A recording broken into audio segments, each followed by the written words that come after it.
Happy Thursday, everyone. We got a short little gasser coming your way. You're gonna cycle through some rounds on this one, but it's relatively short.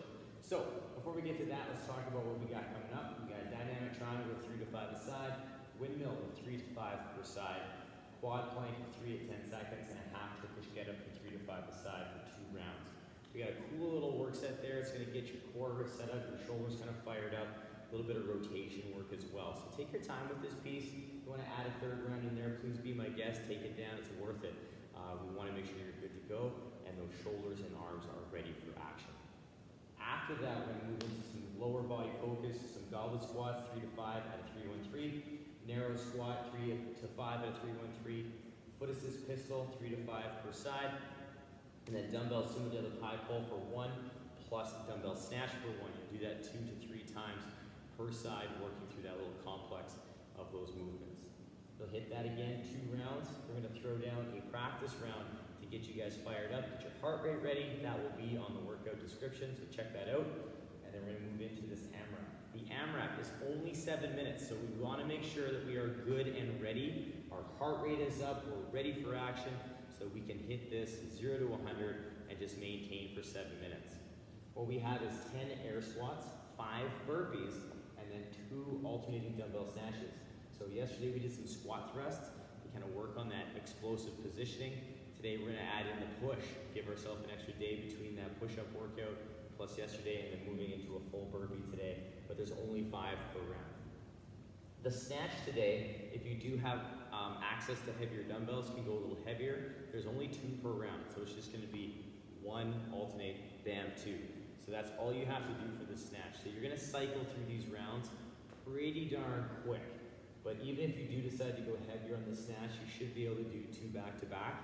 Challenged, yes, but it should be manageable to do 2 back-to-back and not do 1, have to stand there, do the other one. It shouldn't be that heavy. But if you do have access to them, go a little heavier today. If not, stay with what you got, cycle through those rounds and make them as perfect as you can.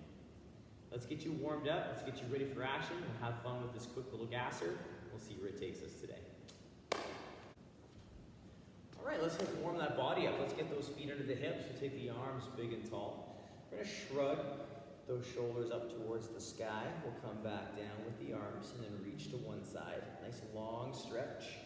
And then we'll come back through, long stretch. And then come back through. We're going to forward fold. We'll touch those toes.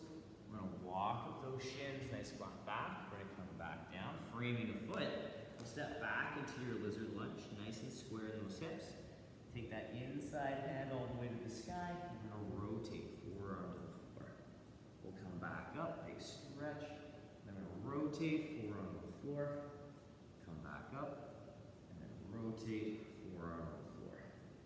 Coming back up, big tall stretch. We'll plant that hand. Step back into our down dog as we set those shoulders up. Even walk your heels out a few times if you like. And then we'll come back into our plank, pushing that floor away. We step up with that opposite foot. We'll take that inside hand to the ceiling, rotate forearm to the ground. We'll come back up, and then rotate forearm to the ground. Come back up, and rotate forearm to the ground.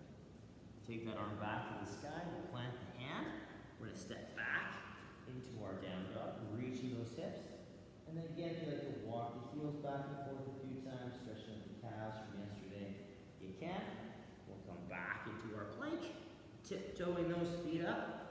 We're going to roll ourselves all the way up, a big stretch overhead, a little side bend, bring those hands back down. Let's get you guys fired up and ready to go. So let's pause the video if you need to do any extra little movements for yourself, maybe some more lizard lunging, some calf work, upper body work. Take your time. We're going to move into this next phase, which is going to heat the core up and really work on some good rotation for that upper body. So pause, rock it, come back and join me. We'll start our day. All right, you guys, we're going to start off in our sumo stance. We're going to take some time to work on opening up the hips and the upper body. So we're going to start off with that dynamic triangle again. And we're going to turn one toe straight off to the side, the other toe on that angle. We're going to bring our hand to our thigh. And we're going to screw the light bulb in up overhead, setting that shoulder position really well.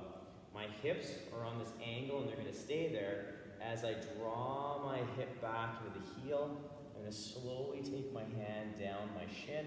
I'm going to take it to wherever I feel comfortable. I'm going to come back up, nice and tall, and then draw my hip back into that nice hinge. So the hinge of the hip is what initiates that body position. So I have a nice straight line from hip to shoulder, and that's what's going to allow me to continue and give me space to travel down my shin. So listen to your body. It's going to really come down to that inner thigh, that hamstring, in terms of where we allow ourselves to be. But we want to make sure we're keeping that torso super long as we get that hinge. So create that space to allow yourself maximum kind of enjoyment of that stretch. We'll bring our feet into our sumo stance again. And we're going to work again with some rotations. We're going to work on screwing in that light bulb again overhead, pressing the other arm down so we get that opposite action kind of engagement. We'll draw the hips back and rotate at the low rib as we find that nice hinge, keeping that arm still and stable.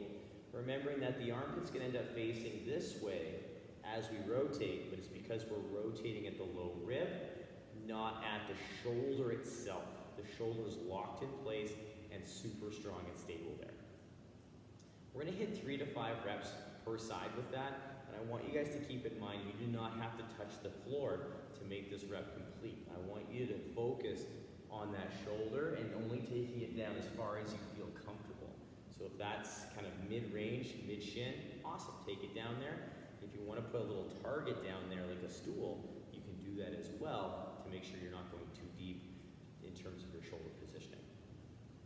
After the windmill, we're going to start working through some planks. We're going to start with our quad plank. So first things first is if you get into that tabletop position and you'd like to do a couple cat-cows, scat push-ups, you can add those in just to get that T-spine, just to get that spine kind of moving around a little bit, nice individual segments.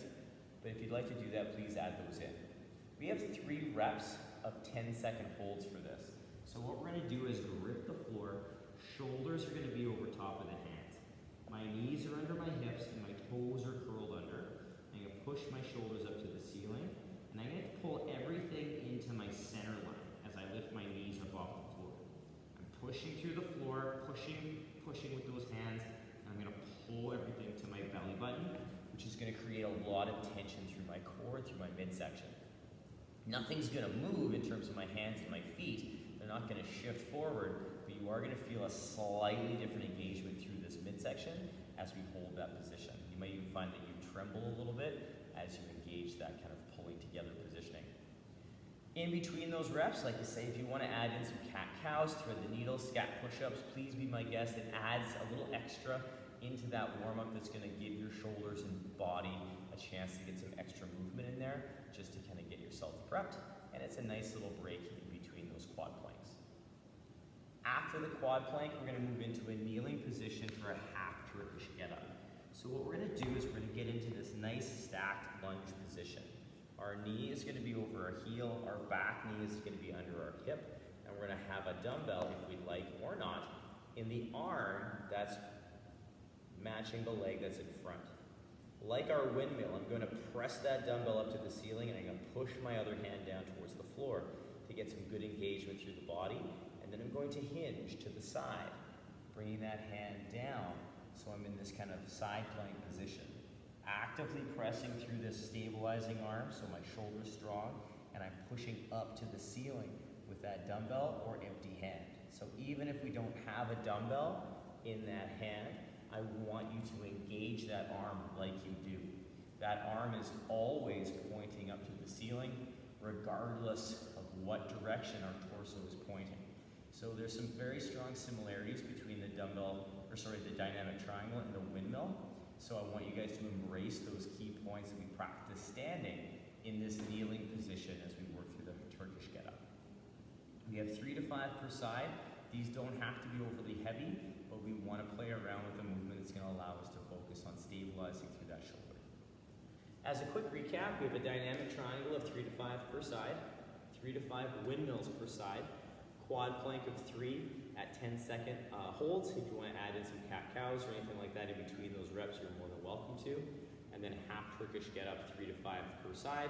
And also, if you want to add in a little bit of kneeling rotation in between those half Turkish get-up sets, in between sides, please be my guest. It's a great way to add, again, a little bit of core engagement with some rotation to warm your body up for what's to come. 2 to 3 rounds of that, take that down, play with that. It's going to be a very, very happy and warming experience to get that body ready for what's to come. Pause that video, take that down. We're going to start warming up the lower half of the body and starting to play with that dumbbell snatch. All right, so our next phase of work is going to start off with a goblet squat. So you can also start this off with an air squat as well, depending on how warm you are or what you need to do to give your legs and knees a little bit of time to warm up. But if you're good to go, you can play around with that goblet squat. So feet are going to be under the hips. Hips to shoulders, I should say, your regular squat stance.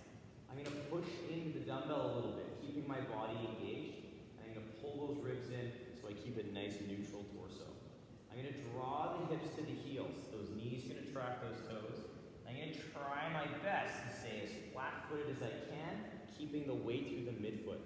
Again, too, something to keep in mind is focusing on that big toe staying down to maintain that good flat foot contact. So again, pressing into the dumbbell slightly, I reset the ribs and hips, draw those hips to the heels, those knees track those toes, and I take it as deep as I can, maintaining that good tall posture. From that goblet squat, we're going to move into a narrow squat, and that can be anything inside your regular squat stance, even right together for some who have really mobile ankles. Not this guy right here, but sometimes people can get away with that and it's all good. So take it to your range, and again, allow that range to change day to day, because depending on how our legs feel, what we've been doing later in the week, that may affect our stance in our narrow squat. So what we're going to do is we're going to get that stance inside that regular squat stance, standing tall. Same squat mechanics apply. Hips are going to come to the heel, the knees will track the toe. I'm going to try and keep my weight through that midfoot. It's really easy to fall forward or back in this narrow squat, so we really want to focus on our positioning and our weight distribution through that foot. So trying to stay right through those laces the entire time, waking up those ankles, waking up those legs, and taking those squats nice and slow as we work on that 3-1-3 tempo. That doesn't have a load involved, but if you want to play with it, if you're comfortable, you can always hold a goblet in that narrow squat position as well, but that's not necessary per se, because that narrow squat is going to affect the hips, knees, and ankles a little bit differently as your regular squat stance. After the narrow squat, we're going to move into our foot assist pistol, and we're going to just work on some skills here involving that pistol and that balance. So our foot is going to be flat, our weight through the midfoot, same as our regular squat engagement. Except this back foot's going to be in a kickstand position. So I'm going to get myself set up, and I'm going to take my body straight down, hip towards the heel, allowing my weight to be primarily over that balancing foot. Then I'm going to push through that balancing leg, trying to keep that foot flat and in contact with the ground. The big thing here is with this kickstand leg, we don't want to get it too far back, because then it turns into a lunge. We want to try and keep this kickstand leg pretty close, all right, even a half foot's distance away from my heel, so that I'm really focusing on 90% of my weight and balance over top of this balancing leg, just as if I was going to do a pistol with my foot to the front.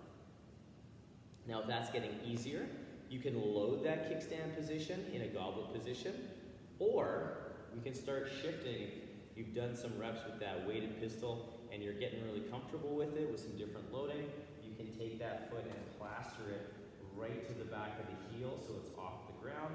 Then we work the same flow, but we don't have the balancing aspect of that kickstand.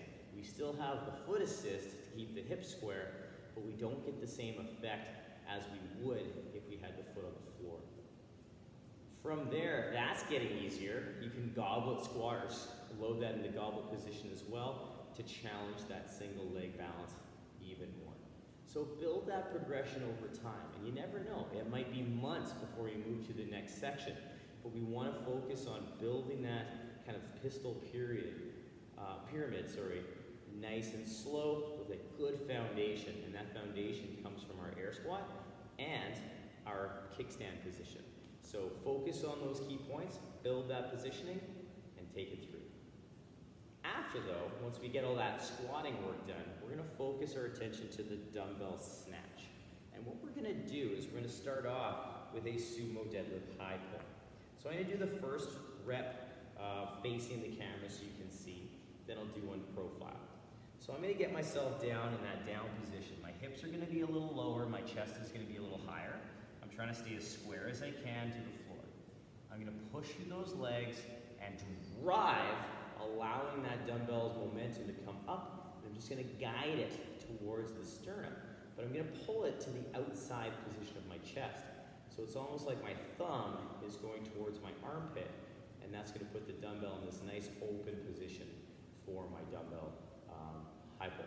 So again, with the high pull, I take it down in that good position, I drive through the legs, guiding the dumbbell to that just slightly outside position, which makes that shoulder happy and not congested if we keep it in. So the sequence will be sumo deadlift high pull, push, and then we'll move into our snatch. And we come down and we do it again on the opposite side. So what we're looking at from the side, you'll notice that that elbow goes back and out as I do the high pull. So I drive through the legs, I come back down. Then when I go for the snatch, I'm going to be moving through that same position as I pull into that power landing. So I come down, drive, the dumbbell stays really close to my body, I land in that power position, stand tall, and then move through that next phase. So we want to think about that nice turnover, that punch to the ceiling. That punch is that fast little turnover that we get locked out good and strong as we land in that power position. Okay, so play with that high pull. We want to focus on the legs and the hips doing the majority of the work in that dumbbell snatch, so we save our arms and we move as efficiently as we can with those big to small muscles in that order. So again, one sumo deadlift high pull, one snatch, switch sides, one high pull, one snatch, and you hit that complex up 2 to 3 times, working on feeling the leg drive as we move through that high pull to the dumbbell snatch. As a quick recap, we have a goblet squat, 3 to 5 reps at a 3-1-3 tempo, narrow squat, 3 to 5 at a 3-1-3 tempo, foot assist pistol, 3 to 5 per side, and then we're gonna work that dumbbell snatch, dumbbell sumo deadlift high pull for 1, plus dumbbell snatch for 1, 2 to 3 sets per side. 2 to 3 rounds of that, take that down, rock it, get yourself prepped, and then we're gonna move into a practice round, which I'll have listed on the workout description, but we'll talk about these key movements we have in our workout today. All right, we've made it to the work set. It's short, it's sweet, it's gonna pack a punch.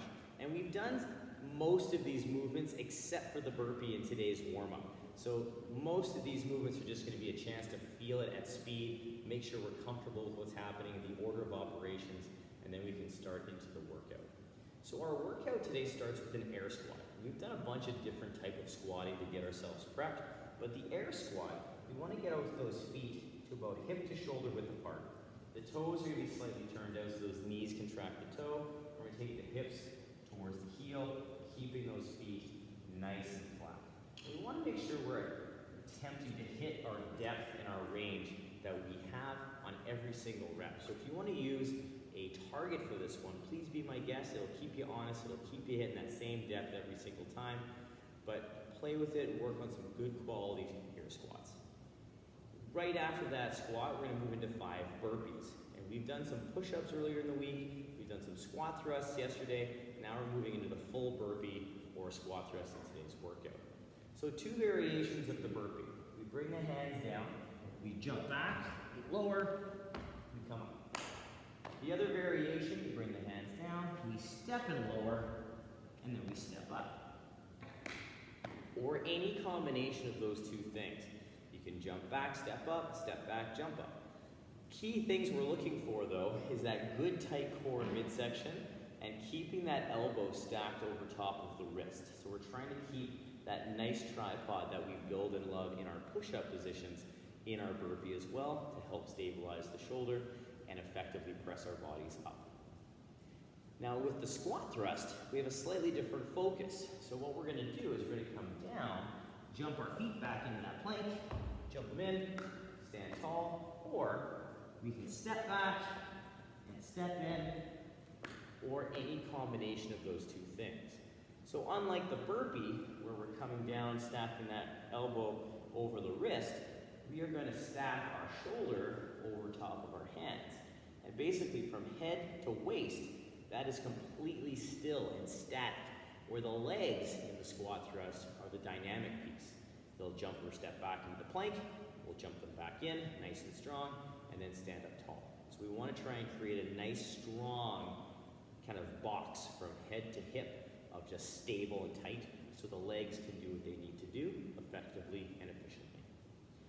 Rocking those however you want to play with it. There's only 5, so if you're one of those people who are like, I like to practice my burpee, but anytime I'm in a workout, there's just too much volume. Today is a good day to practice that burpee because there's only 5 reps in there. And I'd even be okay if you're looking at practicing the burpee, taking it down to 3 so you can cycle through those reps a little bit smoother in your work set today. So depending on how you want to take that down, play with that, hit it up, have some fun with the burpee. After that, we have the dumbbell snatch, and we're gonna work on just 2 snatches today. So you're gonna cycle through them very well. So if you have access, like I said earlier, to heavier loads, today's a good day to go heavier. If you're looking at, you're like, I only have the 1 dumbbell, that's okay. Let's make them as perfect as we can. So we're gonna make sure that our back is nice and flat and square to the front. We drive through the legs. We use that good drive. We land, we come down, switch hands, taking the time to focus on that back position, working through that good smooth flow. Once you're done your 2, you continue back into your air squats. So showing you those 2 alternating from the side, we come down, good back position, driving through those legs, switching, good back position, standing, and then good back position to put the dumbbell down before we move into our air squats. So remember, we're always putting that dumbbell down as if we were going to do a 3rd snatch in our workout today. There's only 2, but we want to put it down like we're going to do a 3rd one. That will keep you moving efficiently and safely throughout this workout, especially if you're going a little bit heavier. Now the workout today, 7 minutes, 10 air squats, 5 burpees, 2 snatches. You're going to cycle through that pretty quick, so have fun with it. Push the pace a little bit. It's only 7 minutes, but as always, have fun, work for quality, and I'm very interested to hear how this one goes for everyone today. So I love these little sprinters. So don't hold back, take it down, have some fun, you guys. We'll see you tomorrow. Bye, you guys.